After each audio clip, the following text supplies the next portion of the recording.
One of the areas that I'm particularly interested in is that of leadership, trying to understand what leading involves and means for people.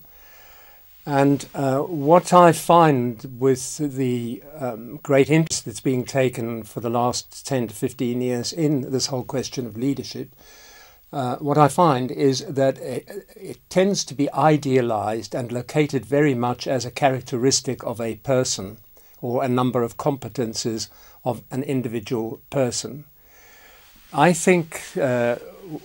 there's something not terribly helpful about this kind of idealization and presentation of the perfect leader, because most of us who do get involved in leadership positions can't possibly live up to this ideal. So what I'm particularly interested in doing is working with people not on how they ought to lead or what they should be, but working with them on what they are now doing as leaders, so that they can come to understand something more important about their own experience, their own practice as a leader.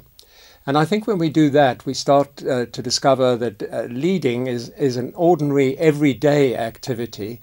rather than this kind of heroic myth that often gets presented.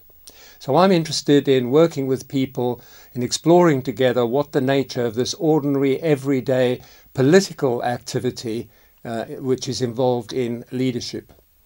I'm also interested in trying to understand imperfect leadership, because one of the matters that is not often addressed when we talk about leaders and leadership is the fact that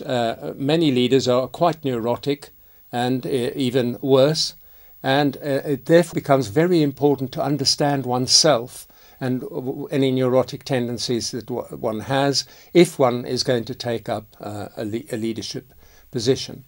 So I think leading isn't about hero myths, it's about, in the end, trying to understand oneself more realistically in order to be able to operate in a helpful and effective way as a leader.